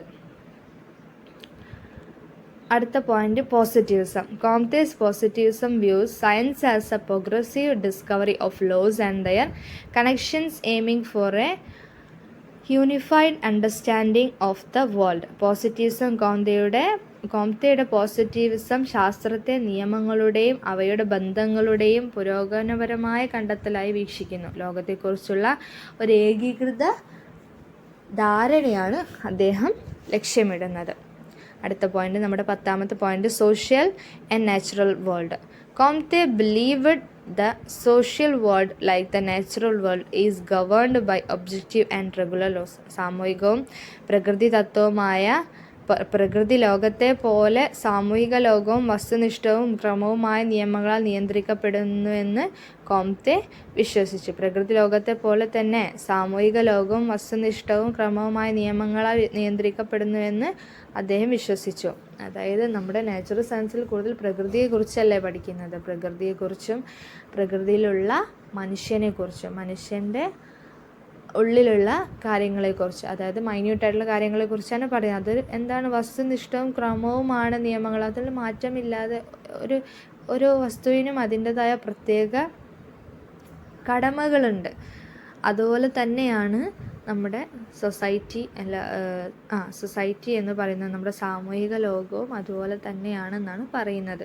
അടുത്ത point, scientific methodology. He thought the methods of natural sciences were the best way to study and understand social laws, leading to positive scientific approach to society. സാമൂഹിക നിയമങ്ങൾ പഠിക്കുന്നതിനും മനസ്സിലാക്കുന്നതിനുമുള്ള ഏറ്റവും നല്ല മാർഗം പ്രകൃതിശാസ്ത്രത്തിൻ്റെ മെത്തഡോളജിയാണെന്ന് അദ്ദേഹം കരുതി. ഇത് സമൂഹത്തോട് നല്ല ശാസ്ത്രീയ സമീപനത്തിലേക്ക് നയിക്കുന്നു. സോഷ്യോളജി പഠിക്കുന്ന രീതികളാണ് മെത്തഡോളജിയെക്കുറിച്ച് നമ്മൾ നേരത്തെ പറഞ്ഞു. അത് തന്നെയാണ് ഏറ്റവും നല്ല രീതി എന്നാണ് അദ്ദേഹം പറയുന്നത്. കോംതെ's divided the study Comte divided the study of society into two key areas based on laws. നിയമങ്ങളെ അടിസ്ഥാനമാക്കി സമൂഹത്തെക്കുറിച്ചുള്ള പഠനത്തെ കോംതെ 2 പ്രധാന മേഖലകളായിട്ട് വിഭജിച്ചിട്ടുണ്ട്. അതിലൊന്നാണ് ലോസ് ഓഫ് കോ എക്സിസ്റ്റൻസ്, അതായത് സഹവർത്തിത്വ നിയമങ്ങൾ. സോഷ്യൽ സ്റ്റാറ്റിക്സിൽ ഒന്നാമത്തേതാണ് സഹവർത്തിത്വ നിയമങ്ങൾ. ഇതിൽ പറയുന്നത് these laws focus on how different parts of society works together at a given time. They explain the relationships and roles of various social institutions and how they contribute to the functioning of society as a whole. ഈ നിയമങ്ങൾ സമൂഹത്തിൻ്റെ വിവിധ ഭാഗങ്ങൾ ഒരു നിശ്ചിത സമയത്ത് എങ്ങനെ ഒരുമിച്ച് പ്രവർത്തിക്കുന്നു എന്നതിനെ കേന്ദ്രീകരിക്കുന്നതാണ്. അതായത് വിവിധ സാമൂഹിക സ്ഥാപനങ്ങളായിട്ടുള്ള കുടുംബം, മതം, സർക്കാർ പോലുള്ളവ എക്സെട്ര അങ്ങനെയുള്ള കാര്യങ്ങളൊക്കെ സ്ഥാപനങ്ങളുടെ ബന്ധങ്ങളും റോളുകളും സമൂഹത്തിൻ്റെ മൊത്തത്തിലുള്ള പ്രവർത്തനത്തിന് എങ്ങനെ സംഭാവന ചെയ്യുന്നു എന്നാണ് ഈ ഒരു സഹവർത്തിത്വ നിയമത്തിൽ അദ്ദേഹം വിശദീകരിക്കുന്നത്. അതായത് ലോ ഓഫ് കോ എക്സിസ്റ്റൻസ്. അതിൽ എക്സാമ്പിളായിട്ട് പറയുന്നത് how the education system supports economy by preparing people for jobs. ഒരു വിദ്യാഭ്യാസ സമ്പ്രദായം എങ്ങനെയാണ് ആളുകളെ ജോലിക്ക് സജ്ജമാക്കി സമ്പദ് വ്യവസ്ഥയെ പിന്തുണയ്ക്കുന്നതെന്ന് കണ്ടെത്തുന്നത് ഇതിനൊരു ഉദാഹരണമാണ്. ഒരു വിദ്യാഭ്യാസ സമ്പ്രദായം എങ്ങനെ ആളുകളെ ജോലിക്ക്, അതായത് ഒരു സാമൂഹിക സ്ഥാപനമാണത്, നമ്മളെ സൊസൈറ്റിയിലെ ഒരു വിദ്യാഭ്യാസ സ്ഥാപനം എന്ന് പറയുന്നത്. ആ ഒരു സമ്പ്രദായം എങ്ങനെയാണ് ആളുകളെ ജോലിക്ക് സജ്ജമാക്കി എന്നുള്ളത് അതിനൊരു ഉദാഹരണമായിട്ട് പറയാൻ പറ്റുന്നതാണെന്ന് പറയുന്നു. 2. Law of success. Laws of focus on how society changes over time. The study how social institutions evolve and adapt, influencing society's development. Law of സക്സഷനിൽ നമ്മൾ പറയുന്നത് ഈ നിയമങ്ങൾ സമൂഹം കാലത്തിനനുസരിച്ച് എങ്ങനെ മാറുന്നു എന്നതിനെ കേന്ദ്രീകരിച്ചിരിക്കുന്നു. മാറുന്നതിനനുസരിച്ചുള്ള നിയമങ്ങളാണ്. സമൂഹത്തിൻ്റെ വികസനത്തെ സ്വാധീനിക്കുന്ന സാമൂഹിക സ്ഥാപനങ്ങൾ എങ്ങനെ വികസിക്കുകയും പൊരുത്തപ്പെടുകയും ചെയ്യുന്നു എന്നവർ പഠിക്കുന്നു. നമ്മുടെ വികസനങ്ങളാണ് മാറിക്കൊണ്ടിരിക്കുന്നതെന്ന് നമുക്ക് പറയാം. അതിനനുസരിച്ച് സാമൂഹിക സ്ഥാപനങ്ങൾ എങ്ങനെ വികസിക്കുന്നു, അത് ചുറ്റുമുള്ള കാര്യങ്ങളും എങ്ങനെ വികസിക്കുന്നു എന്നത് ആണ് ഇതിൽ പറയുന്നത്. ഉദാഹരണത്തിന് പറയുന്നത് for example how changes in technology can lead to shift in the economy, education and communication systems. അതായത് അതന്നെ സാങ്കേതിക വിദ്യയിലെ മാറ്റങ്ങൾ എങ്ങനെ സമ്പദ് വ്യവസ്ഥയിലെ മാറ്റങ്ങൾ, വിദ്യാഭ്യാസം, ആശയവിനിമയ സംവിധാനങ്ങൾ എന്നിവയിൽ എങ്ങനെയൊക്കെയാണ് മാറ്റങ്ങൾ ഉണ്ടാകുന്നത്, ഇത് എങ്ങനെയാണ് മാറ്റങ്ങൾക്ക് കാരണമാകുന്നത് എന്ന് പഠിക്കുന്നതാണ് ലോ ഓഫ് സക്സഷൻ എന്ന് പറയുന്നത്. നെക്സ്റ്റ് നമുക്ക് അതിലൊരു ബോക്സ് തന്നിട്ടുണ്ട്. Box 103 Comte's ideas on positives. അതാണ് നമ്മളിന്ന് പറയുന്നത്. ഇനി പറയുന്നത് Comte's positivism is the idea that we should study the world based on facts and evidence, not beliefs or speculation. He believed. വിശ്വാസങ്ങളുടെയും ഊഹാപോഹങ്ങളുടെയും അടിസ്ഥാനത്തിലല്ല, വസ്തുതകളുടെയും തെളിവുകളുടെയും അടിസ്ഥാനത്തിലാണ് ലോകത്തെ പഠിക്കേണ്ടത് എന്ന ആശയമാണ് കോംതെയുടെ പോസിറ്റിവിസം എന്ന് പറയുന്നത് എന്നാണ് അദ്ദേഹം വിശ്വസിച്ചത്. കോംതെയുടെ പോസിറ്റിവിസം അതിൽ തന്നെയാണ് അദ്ദേഹം വിശ്വസിച്ചതും. അതിൽ പോയിന്റ് 1 പറഞ്ഞു focus on facts instead of asking big unanswerable questions we should focus on understanding how things work through patterns and laws. വസ്തുതകളിൽ ശ്രദ്ധ കേന്ദ്രീകരിക്കുക. ഉത്തരം കിട്ടാത്ത ചോദ്യങ്ങൾ, അതായത് ജീവിതത്തിൻ്റെ ആത്യന്തിക ലക്ഷ്യം, അതായത് നമ്മുടെ ഭാവിയിലുള്ള ചോദ്യങ്ങൾ, ഇനി എന്താകും എന്നുള്ള ചോദ്യങ്ങൾ ചോദിക്കുന്നതിൻ്റെ പകരം പാറ്റേണുകളിലൂടെയും നിയമങ്ങളിലൂടെയും കാര്യങ്ങൾ എങ്ങനെ പ്രവർത്തിക്കുന്നു എന്ന് മനസ്സിലാക്കുന്നതിലായിരിക്കണം ശ്രദ്ധ കേന്ദ്രീകരിക്കുക. ഭാവിയിലേക്ക് ഇനി എന്താകും എന്നുള്ള ചിന്തയേക്കാൾ കൂടുതൽ ഇന്നത്തെ കാലത്ത് സംഭവിക്കുന്നതിനുള്ള പരിഹാര മാർഗങ്ങളും അതെങ്ങനെയാണ് പ്രവർത്തിക്കുന്നതെന്നും ഇന്നത്തെ നമ്മുടെ പ്രസൻറ്റിൽ നടക്കുന്ന കാര്യങ്ങൾക്ക് പരിഹാരങ്ങളും കാര്യകാരണങ്ങളും മാർഗങ്ങൾ കണ്ടെത്താൻ ശ്രമിക്കുകയാണ് വേണ്ടത് എന്നാണ് അദ്ദേഹം പറയുന്നത്. Use science. We can study society using observation, experiments and logical reasoning. ശാസ്ത്രം ശാസ്ത്രം ഉപയോഗിക്കുക. ശാസ്ത്രത്തെ മതിയായ രീതിയിൽ നിങ്ങൾ ഉപയോഗിക്കുക. നിരീക്ഷണവും പരീക്ഷണങ്ങളും യുക്തിപരമായ ന്യായവാദങ്ങളും ഉപയോഗിച്ച് നമുക്ക് സമൂഹത്തെ പഠിക്കാൻ കഴിയും. പ്രകൃതിയെ പഠിക്കുന്ന പോലെ, നാച്ചുറൽ സയൻസ് പോലെ നമുക്ക് എന്തിനെ പഠിക്കാൻ കഴിയും? സമൂഹത്തെക്കുറിച്ചും നമുക്ക് പഠിക്കാൻ കഴിയും എന്നാണ് അദ്ദേഹം പറയുന്നത്. Find general rules. The goal is to discover general principles that explain how things are connected and why they happen. ശാസ്ത്രീയമായ നിയമങ്ങൾ കണ്ടെത്തുക. കാര്യങ്ങൾ എങ്ങനെ ബന്ധപ്പെട്ടിരിക്കുന്നുവെന്നും അവ സംഭവിക്കുന്നത് എന്തുകൊണ്ടാണെന്നും വിശദീകരിക്കുന്ന പൊതുതത്വങ്ങൾ കണ്ടെത്തുക എന്നതാണ് പോസിറ്റിവിസത്തിൻ്റെ ലക്ഷ്യമായിട്ട് പറയുന്നത്. അടുത്തത്, in simple terms, positivism says sticks to what you can observe and prove and use science to understand and improve the world. ഏറ്റവും ലളിതമായി പറയുകയാണെങ്കിൽ പോസിറ്റിവിസം എന്ന് പറയുന്നത് നിങ്ങൾക്ക് നിരീക്ഷിക്കാനും തെളിയിക്കാനും കഴിയുന്ന കാര്യങ്ങളിൽ ഉറച്ചു നിൽക്കുക എന്നതാണ്. ലോകത്തെ മനസ്സിലാക്കാനും മെച്ചപ്പെടുത്താനും വേണ്ടിയിട്ട് ശാസ്ത്രത്തെ നിങ്ങൾ മതിയായ രീതിയിൽ ഉപയോഗപ്പെടുത്തുക എന്നുള്ളതാണ് കോംതെയുടെ പോസിറ്റിവിസത്തിൻ്റെ ഏറ്റവും ചുരുക്കമായിട്ടുള്ള വശം. Auguste Comte made some ideas and observations about how society grow and develop based on 19th century science. 19ാം നൂറ്റാണ്ടിലെ ശാസ്ത്രത്തെ അടിസ്ഥാനമാക്കി സമൂഹങ്ങൾ എങ്ങനെ വളരുകയും വികസിക്കുകയും ചെയ്യുന്നു എന്നതിനെക്കുറിച്ച് അഗസ്റ്റ് കോംതെ ചില ആശയങ്ങളും നിരീക്ഷണങ്ങളും നടത്തിയിട്ടുണ്ട്. His first idea was societies evolved over time, moving from simple to more complex forms. As they grow, societies develop different institutions that perform specific roles. സമൂഹങ്ങൾ കാലക്രമേണ പരിണമിക്കുകയും ലളിതത്തിൽ നിന്ന് കൂടുതൽ സങ്കീർണമായ രൂപങ്ങളിലേക്ക് നീങ്ങുന്നു എന്നതാണ് അദ്ദേഹത്തിൻ്റെ ആദ്യത്തെ ആശയം.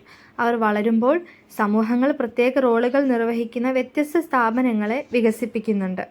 ആളുകളും സ്ഥാപനങ്ങളും പരസ്പരം വ്യത്യസ്ത രീതിയിൽ ആശ്രയിക്കുന്നതിനാലാണ് സമൂഹങ്ങൾ ഒരുമിച്ച് നിൽക്കുന്നതെന്ന് അദ്ദേഹം വിശ്വസിച്ചു. ആളുകളും സ്ഥാപനങ്ങളും എന്ന് പറയുമ്പോൾ നമ്മൾ എല്ലാതും പെടും. ഫാമിലി, റിലേഷൻഷിപ്സ്, എഡ്യൂക്കേഷൻ, അങ്ങനെയുള്ള സ്ഥാപനങ്ങളെക്കുറിച്ചാണ് പറയുന്നത്. അതും ആളുകളും കൂടെ പ്രവർത്തിക്കുമ്പോൾ വ്യത്യസ്ത രീതികളിൽ ആശ്രയിച്ചിട്ടാണ് സമൂഹങ്ങൾ ഒരുമിച്ച് രൂപം കൊള്ളുന്നതെന്നാണ് പറയുന്നത്.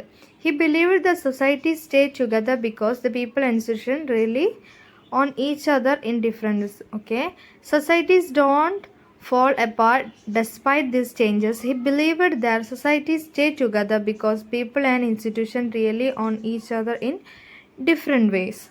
From these ideas, Comte included that evolution is a natural process guided by specific rules, which he called the laws of development. He said sociology jobs is to find these rules by observing systematically, collecting facts and creating theories to explain the facts. ഈ ആശയങ്ങളിൽ നിന്ന് പരിണാമം നിർദ്ദിഷ്ട നിയമങ്ങളാൽ നയിക്കപ്പെടുന്ന ഒരു സ്വാഭാവിക പ്രക്രിയയാണെന്ന് Comte നിഗമനം ചെയ്തു. ഈ ആശയങ്ങളിൽ നിന്നൊക്കെയാണ് പരിണാമങ്ങൾ ഉണ്ടാകുന്നത്. അതിനെ അദ്ദേഹം വികസന നിയമങ്ങൾ എന്ന് വിളിച്ചു. ഇതൊക്കെ കൊണ്ട് എന്താണ്? വികസനങ്ങൾ ഉണ്ടാകുന്നുണ്ട്. അതുകൊണ്ട് അതിനെ വികസന നിയമങ്ങൾ എന്ന് വിളിച്ചു. ഈ നിയമങ്ങൾ കണ്ടെത്തുക എന്നതാണ് സോഷ്യോളജിയുടെ ജോലി എന്നാണ് അദ്ദേഹം പറഞ്ഞത്. ലോ ഓഫ് ഡെവലപ്മെൻറ്റ് കേട്ടോ, വികസന നിയമങ്ങൾ. വ്യവസ്ഥാപിതമായ നിരീക്ഷണങ്ങളും വസ്തുതകൾ ശേഖരിക്കൽ, വസ്തുതകൾ വിശദീകരിക്കാൻ സിദ്ധാന്തങ്ങൾ സൃഷ്ടിക്കുക. യുക്തിയോടുള്ള ഈ സമീപനത്തെയാണ് ഇൻഡക്റ്റിവിസം എന്ന് പറയുന്നത്. യുക്തിയോടുള്ള കോംതെയുടെ ഈ ഒരു സമീപനങ്ങളാണ് ഇൻഡക്റ്റിവിസം എന്ന് അദ്ദേഹം വിളിച്ചിരുന്നത്. ഇനി നമ്മുടെ ടെക്സ്റ്റിലൊരു ബോക്സിലും അതിനെക്കുറിച്ച് വിശദമായിട്ട് കൊടുത്തിട്ടുണ്ട്. 104 distinction between inductive and deductive forms of logic.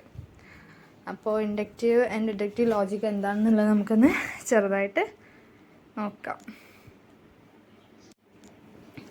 In sociology, inductive logic means starting with small observations or facts and using them to develop broader conclusions or generalization.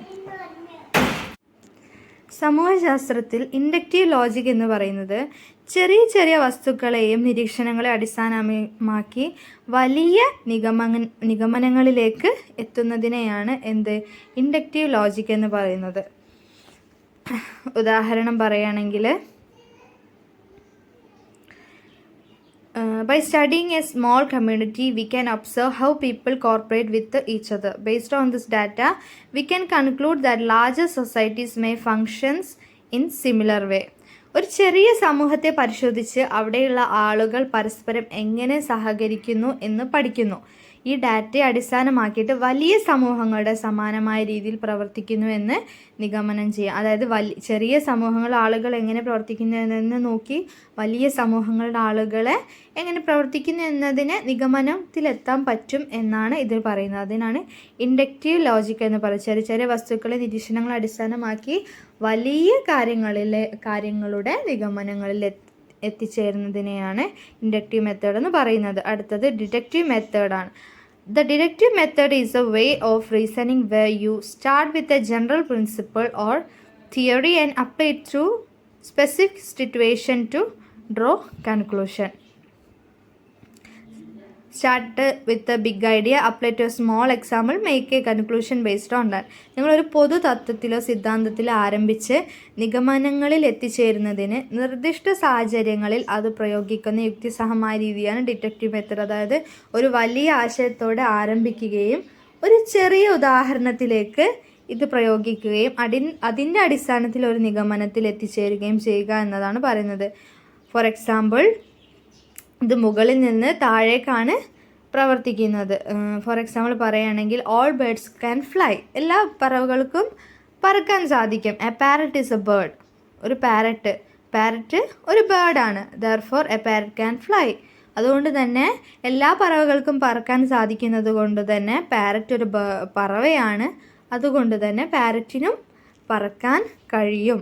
അതാണ് ഈ ഒരു ഡിഡക്റ്റീവ് മെത്തേഡിൻ്റെ എക്സാമ്പിളായിട്ട് പറയുന്നത്. അതായത് വലിയ ജനറൽ ആയിട്ടുള്ള ഒരു കാര്യത്തിൽ നിന്ന് ചെറിയ ഒന്നിലേക്ക് നിഗമനത്തിൽ എത്തിച്ചേരുന്നതിനെയാണ് ഡിഡക്റ്റീവ് മെത്തേഡ് എന്ന് പറയുന്നത്. അടുത്ത നമ്മൾ പറയുന്നത് heading 104 observation in social science. Social സയൻസിലെ നിരീക്ഷണങ്ങളും കണ്ടെത്തലുകളും.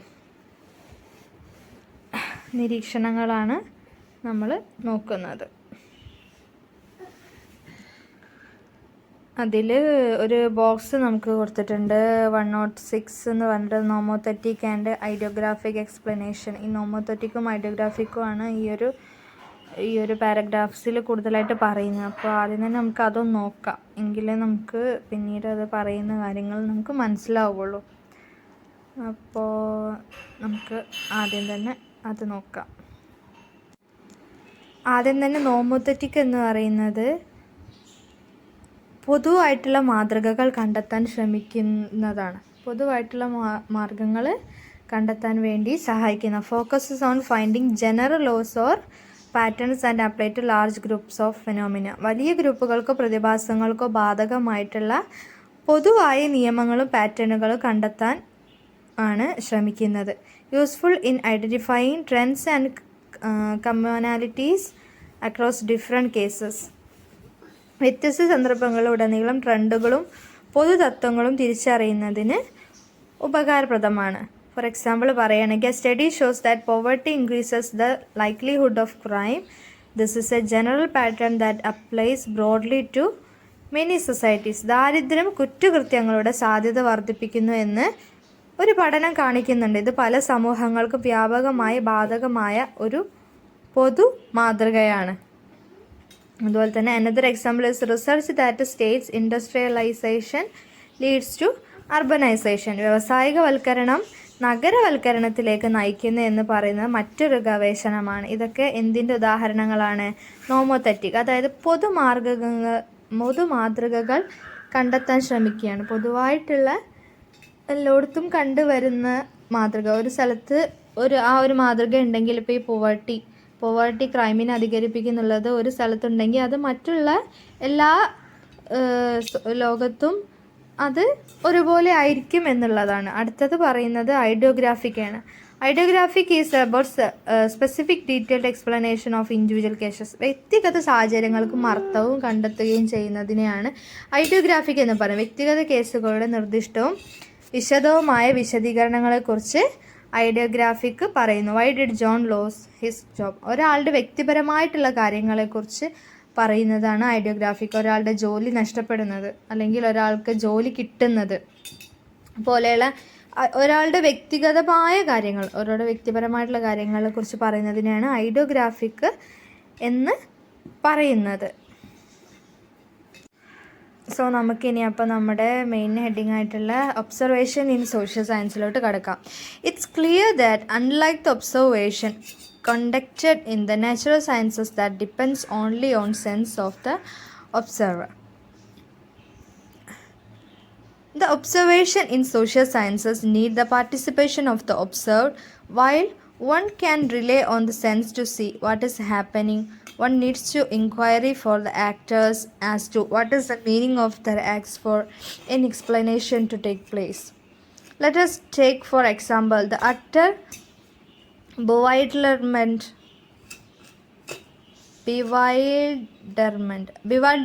a complete outside would face if taken to witness a cricket match. The meaningless action of adult men hitting a round object and running. സാമൂഹിക ശാസ്ത്രത്തിൻ്റെ നിരീക്ഷണം എന്ന ഹെഡിങ്ങിന് താഴെയുള്ള കാര്യങ്ങളൊക്കെയാണ് നമ്മൾ പറയുന്നത്. പ്രകൃതി ശാസ്ത്രത്തിൽ നിരീക്ഷകൻ്റെ ഇന്ദ്രിയങ്ങളെ മാത്രം ആശ്രയിക്കുന്ന നിരീക്ഷണങ്ങളിൽ നിന്ന് വ്യത്യസ്തമായി സാമൂഹിക ശാസ്ത്രത്തിലെ നിരീക്ഷണങ്ങളിൽ നിന്ന് വ്യത്യസ്തമായി സാമൂഹ്യ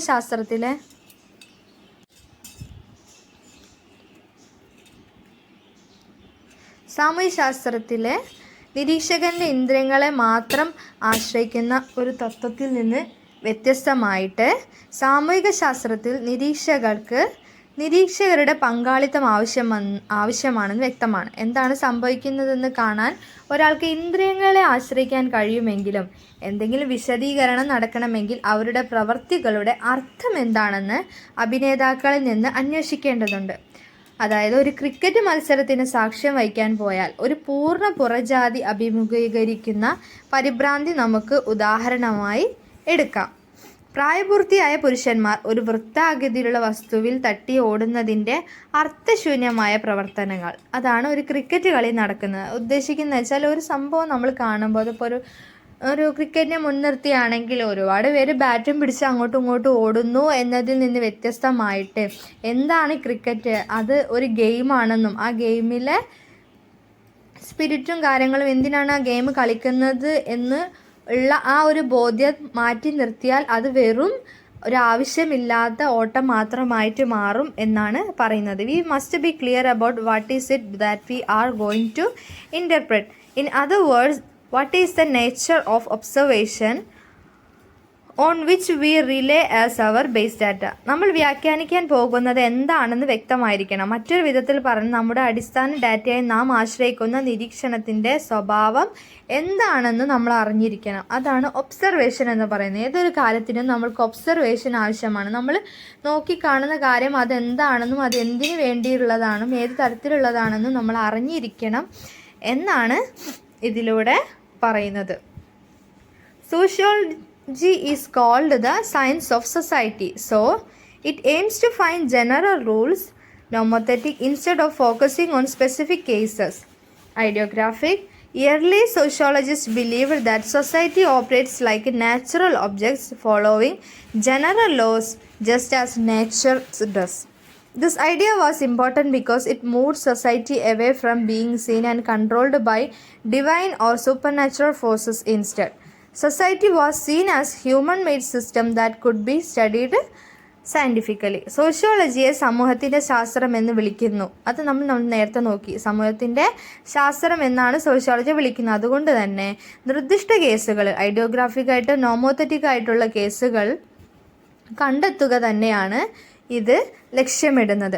ആദ്യകാല സമൂഹശാസ്ത്രജ്ഞർ വികസിച്ചിരുന്നത് പ്രകൃതി ചെയ്യുന്നത് പോലെ പൊതു നിയമങ്ങൾ പാലിച്ച് പ്രകൃതിദത്ത വസ്തുക്കളെ പോലെയാണ് സമൂഹം പ്രവർത്തിക്കുന്നത് എന്നാണ്. ഈ ഒരു ആശയം പ്രധാനമായിരുന്നു. കാരണം അത് ദൈവികമോ അമാനുഷികമോ ആയ ശക്തികളാൽ നിയന്ത്രിക്കപ്പെടുന്നതായി കാണുന്നതിൽ നിന്ന് സമൂഹത്തെ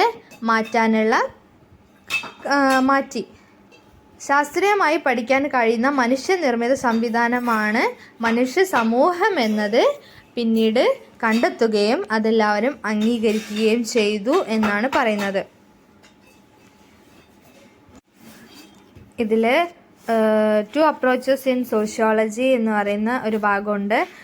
അതിൽ പറയുന്നത് എന്താണെന്ന് വെച്ചിട്ടുണ്ടെങ്കിൽ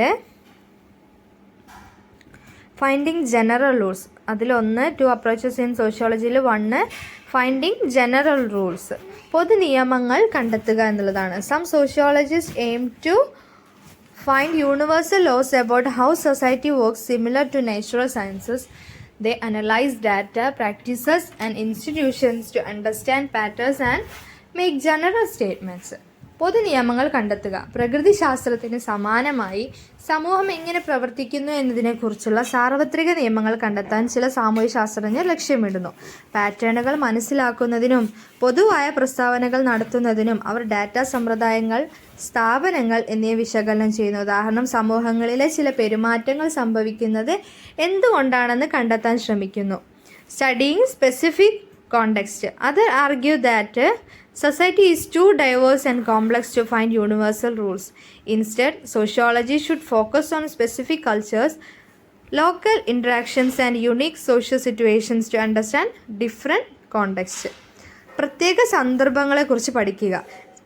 സാർവത്രിക നിയമങ്ങൾ കണ്ടെത്താൻ സമൂഹം വളരെ വൈവിധ്യപൂർണവും സങ്കീർണവുമാണെന്ന് മറ്റുള്ളവർ വാദിക്കുന്നു. പകരം സാമൂഹ്യശാസ്ത്രം പ്രത്യേക സംസ്കാരങ്ങളും പ്രാദേശിക ഇടപെടലുകളും വ്യത്യസ്തമായ സന്ദർഭങ്ങളും മനസ്സിലാക്കാൻ അതുല്യമായ സാമൂഹിക സാഹചര്യങ്ങൾ എന്നിവയിൽ ശ്രദ്ധ കേന്ദ്രീകരിക്കേണ്ടതായിട്ടുണ്ട് എന്നാണ് പറയുന്നത്.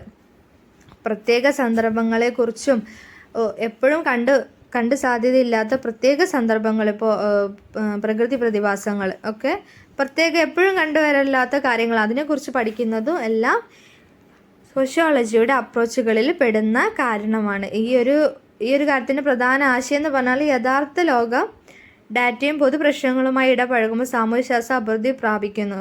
യഥാർത്ഥ ലോകവുമായിട്ടും ഡാറ്റ, നമ്മൾ കണ്ടെത്തി വന്ന ഡാറ്റയുമായിട്ടും കൂടി ചേരുമ്പോൾ സോഷ്യോളജി എന്നത് വലിയൊരു ഭാഗമായിട്ട് മാറുകയാണ്, വലിയൊരു കാര്യമായിട്ട് മാറുകയാണ്. 19-ാം നൂറ്റാണ്ടിൽ പോലും അഗസ്റ്റ് കൊംതെ പോലെ സാമൂഹ്യശാസ്ത്രജ്ഞർ അവരുടെ പഠനങ്ങളെ പ്രായോഗിക സാമൂഹികവും രാഷ്ട്രീയവുമായ മാറ്റങ്ങളുമായി ബന്ധിപ്പിച്ചിട്ടുണ്ട്. അതിനാൽ സാമൂഹിക യാഥാർത്ഥ്യങ്ങളെ നന്നായി മനസ്സിലാക്കുന്നതിനും അഭിസംബോധന ചെയ്യുന്നതിനുമായി സോഷ്യോളജി യഥാർത്ഥ ലോക നിരീക്ഷണങ്ങളുമായി സിദ്ധാന്തത്തെ സംയോജിപ്പിക്കുന്നു. യഥാർത്ഥ ലോകത്തിൽ നമുക്ക് നടന്നുകൊണ്ടിരിക്കുന്ന കാര്യങ്ങളുമായിട്ട് ബന്ധിപ്പിക്കുമ്പോഴാണ് സോഷ്യോളജിയെക്കുറിച്ച് നമുക്ക് പൂർണ്ണമായിട്ട് മനസ്സിലാക്കാൻ സാധിക്കുക എന്നതൊക്കെയാണ് ഈ ഒരു ഭാഗത്തിൽ പറയുന്നത്. നമുക്ക് ഒരു ഭാഗത്ത് തന്നെ ഒരുപാട് കണ്ടൻറ്റ് വരുന്നുണ്ട്. നമുക്ക് ചില കൺഫ്യൂഷൻസ് ഉണ്ടാവും. ഒറ്റ ഹെഡിങ്ങിന് കീഴിൽ തന്നെ ഒരുപാട് കണ്ടൻറ്റും കാര്യങ്ങളും വരുന്നുണ്ട്. ഈ ഒരു കണ്ടൻറ്റിൽ സോഷ്യോളജിയുടെ ഒബ്സർവേഷനെ കുറിച്ചാണ് പറയുന്നത്. ഈ ഒബ്സർവേഷന് ഐഡിയോഗ്രാഫിക്, നോമോതെറ്റിക്, നിരീക്ഷണത്തെക്കുറിച്ചാണ് പറയുന്നത്. ഒരു വ്യക്തിഗത നിരീക്ഷണങ്ങളും പൊതുവായിട്ടുള്ള നിരീക്ഷണങ്ങളും ഒക്കെയാണ് ഈ ഒരു ഒബ്സർവേഷൻ്റെ ഭാഗത്ത്, അതാണ് മെയിനായിട്ട് ഇതിൽ പറയുന്നത്, ഈ ഒരു ഭാഗത്തിൽ പറയുന്നത് കേട്ടോ. 105 logical understanding of social reality എന്നുള്ള ഭാഗമാണ്. അതിലൊരു ബോക്സ് ഉണ്ട് 107 example of phenomenal regularity from little. അതാണ് നമ്മൾ ആദ്യം നോക്കുന്നത്. ഈ ഒരു ഭാഗങ്ങളിൽ നമ്മളിതിന് മുന്നേ നോക്കിയിട്ടുള്ള കാര്യങ്ങളൊക്കെ തന്നെയാണ് പറയുന്നത്.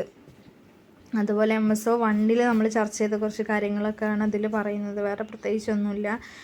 മെത്തഡോളജിയെ പറ്റിയിട്ടും ഒബ്സർവേഷനെ പറ്റിയിട്ടും നമ്മളിപ്പോൾ നേരത്തെ പറഞ്ഞ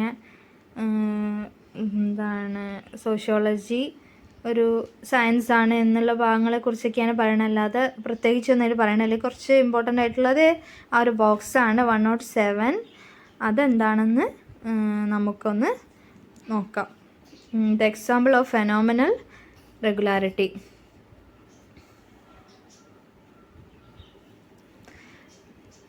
From little refers to the idea that certain patterns or regularities in the social world can be observed even if they are not caused by universal laws like in natural sciences.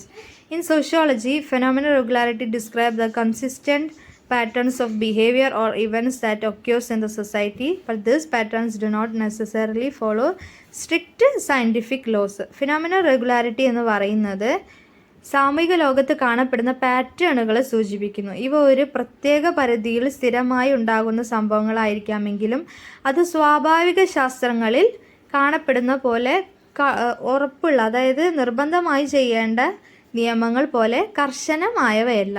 For example, phenomenal regularity could refers to a recurring pattern such as the way people tend to behave in similar situations, like how most people in society follow certain social norms like shaking hands when greeting someone. This is a regularity in behavior, but is not a law of nature. It's a society accepted and repeated patterns of human action.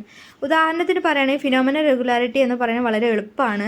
മനുഷ്യൻ ഓരോ സാഹചര്യങ്ങൾ ഒരുപോലെ പെരുമാറുന്നതിലുള്ള പതിവുകൾ അല്ലെങ്കിൽ പാറ്റേണുകളായി മനസ്സിലാക്കാം. ഉദാഹരണത്തിന് നമ്മൾ phone വിളിക്കുമ്പോൾ എല്ലാവരും ഹലോ എന്ന് പറയും, ഹലോ എന്ന് പറയുന്നത്. അതുപോലെ പുതിയ ആളെ കാണുമ്പോൾ കൈ പിടിച്ച് അഭിവാദം ചെയ്തു ഹലോ പറഞ്ഞ് നമ്മൾ ഷെയ്ക്ക് ഹാൻഡ് ചെയ്യുന്നത്. ഇതൊക്കെ ഒരു സ്ഥിരമായ പെരുമാറ്റമാണെങ്കിലും ഇതൊരു പ്രകൃതിയാൽ രൂപപ്പെട്ട ഒരു നിയമമല്ല, ഒരു സാമൂഹിക പരിണാമം അല്ലെങ്കിൽ പൊതു സ്വീകാര്യത കൊണ്ടുണ്ടാകുന്ന എല്ലാവരും കണ്ട് ഒരു നല്ല കാര്യം എന്നുള്ള നിലയിൽ എല്ലാവർക്കും സ്വീകാര്യത നേടി എല്ലാവരും തുടർന്നു പോകുന്ന ഒരു കാര്യമാണ്. അതാണ് ഈ ഫെനോമിനൽ റെഗുലാരിറ്റി എന്ന് പറയുന്നത്. പേര് കേൾക്കുന്ന പോലെ അത്ര വലിയ സംഭവമല്ല. നമ്മൾ ചെയ്യുന്ന കാര്യങ്ങൾ, നമ്മൾ എല്ലാവരോടും ചെയ്യുന്ന കാര്യങ്ങൾ, ഒരാളെ രാത്രി കണ്ട് പിരിയുമ്പോൾ ബായ് പറയുന്നു അങ്ങനെയുള്ള കാര്യങ്ങൾ, ഇതൊക്കെ ഫെനോമിനൽ റെഗുലാരിറ്റി എന്ന് പറയുന്നത് ഇതിൽ പെടുന്നതാണ്. ഇതാണ് ആ ഒരു ഭാഗത്ത് കൂടുതൽ ഇമ്പോർട്ടൻ്റ് ആയിട്ട് പറയാനുള്ളത്. വേറെ പ്രത്യേകിച്ചൊന്നും അതിൽ പറയുന്നില്ല. അടുത്തത് നമ്മൾക്ക് വരുന്നത് കൺക്ലൂഷനാണ്. കൺക്ലൂഷനിൽ നമ്മുടെ മൊത്തത്തിലുള്ള കാര്യങ്ങൾ തന്നെയാണ് പറയുന്നത്. നമ്മുടെ മൊത്തത്തിലെ ചാപ്റ്റർ വൈസ് ആയിട്ടുള്ള കാര്യങ്ങൾ തന്നെയാണ് പറയുന്നത്. നമ്മളിതിൽ കൂടുതലായിട്ട് നോക്കുന്നത് നമുക്കിതിൽ ഒബ്ജക്റ്റീവ്സ്, അതായത് ഇമ്പോർട്ടൻസ് ആയിട്ടുള്ള ഭാഗങ്ങളും ക്വസ്റ്റ്യൻസും ഒബ്ജക്റ്റീവ്സിൻ്റെ ഭാഗത്തു നിന്ന് തന്നെയാണ് ഉണ്ടാവല്. നമ്മുടെ പാഠത്തിൻ്റെ ഒബ്ജക്റ്റീവ്സ് ആണ്, അപ്പോൾ അതിൽ നിന്ന് തന്നെയാണ് ക്വസ്റ്റ്യൻസ് ഉണ്ടാവല്. ഏറ്റവും ഷോർട്ടായിട്ട് നമുക്കതിന് വിവരിക്കാൻ പറ്റുന്നത് debate over science, the importance of scientific methods, the nature of sociology as a science of society. ഇതന്നെ നമ്മൾ പഠിച്ച ഡിബേറ്റ് ഓവർ സയൻസിന് മേലെ ഡിബേറ്റ്, അതായത് നാച്ചുറൽ സയൻസ് പോലെ തന്നെയാണ് നമ്മൾ സോഷ്യോളജിയും എന്ന് വാദിക്കാൻ വേണ്ടിയിട്ടുള്ള പോയിൻറ്റ്സ് ആയിരിക്കും. നമ്മൾ തുടക്കത്തിൽ പോയിൻറ്റ്സ് ആക്കിയിട്ട് പറഞ്ഞിട്ടുണ്ട്. കോംതയുടെ കാര്യങ്ങളൊക്കെ തന്നെയാണ് അതിൽ വരുന്നത്. Importance of scientific methods.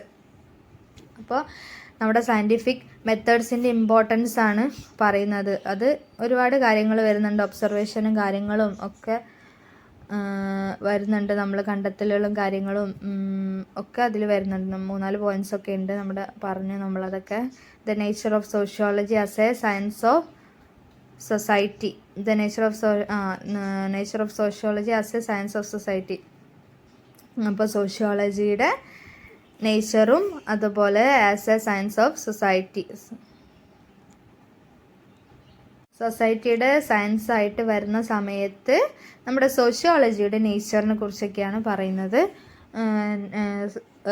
അപ്പോൾ നമ്മുടെ സോഷ്യോളജിയെക്കുറിച്ച് നമ്മുടെ ഇപ്പോൾ പഠിച്ച ഈ ഒരു ചാപ്റ്ററിൽ പറഞ്ഞ കാര്യങ്ങളൊക്കെ എഴുതിയാൽ നേച്ചർ എന്താണ്, നമ്മളെ നോമോതെറ്റിക്കും ഐഡിയോളജിക്കും, അതുപോലെ ഇപ്പോൾ നമ്മൾ പറഞ്ഞ ഈ എന്താ പറയുക, നമ്മളിപ്പോൾ പറഞ്ഞില്ലേ എന്താണ് ഫെനോമിനൽ റെഗുലാരിറ്റിയും കാര്യങ്ങളും എല്ലാം അതിൽപ്പെടും. നമ്മുടെ ഒബ്സർവേഷനും എല്ലാം അതിൽപ്പെടും. അതിൽ നിന്നൊക്കെ ആയിരിക്കും നമ്മൾ ഇമ്പോർട്ടൻസ് ആയിട്ട് ക്വസ്റ്റ്യൻസും കാര്യങ്ങളൊക്കെ ചോദിക്കുന്നത്. അപ്പോൾ നമ്മുടെ യൂണിറ്റ് ഇവിടെ വൈൻഡപ്പ് ചെയ്യുകയാണ്. ഇത്രയൊക്കെയാണ് നമ്മുടെ യൂണിറ്റിൽ പറയുന്ന കാര്യങ്ങൾ. ഓക്കെ, ഡൗട്ട്സോ കാര്യങ്ങളോ എന്തെങ്കിലും പറയുക. ക്ലാസ്സിനെ പറ്റിയുള്ള അഭിപ്രായങ്ങളും കാര്യങ്ങളും ഒക്കെ നിങ്ങൾ ഷെയർ ചെയ്യണം കേട്ടോ, എങ്കിലേ നമുക്കിത് ഇമ്പ്രൂവ് ചെയ്തിടാൻ പറ്റുള്ളൂ. നമ്മൾ ക്ലാസ് നേരിട്ട് അതിൻ്റെ നോട്ട്സ് ഉണ്ടാക്കിയിട്ട് അത് നിങ്ങൾക്ക് വിശദീകരിച്ച് തരുകയാണ് ചെയ്യുന്നത്. എന്തെങ്കിലും ആഡ് ചെയ്യാനൊക്കെ ഉണ്ടെങ്കിൽ അറിയിക്കണം കേട്ടോ. ഓക്കെ, നമ്മുടെ യൂണിറ്റ് 1 ഇവിടെ കംപ്ലീറ്റ് ആയിട്ടുണ്ട്. ഇത്രയേ ഉള്ളൂ, ഇനി പാർട്ട് ഇല്ല. So okay, bye, see you in another video.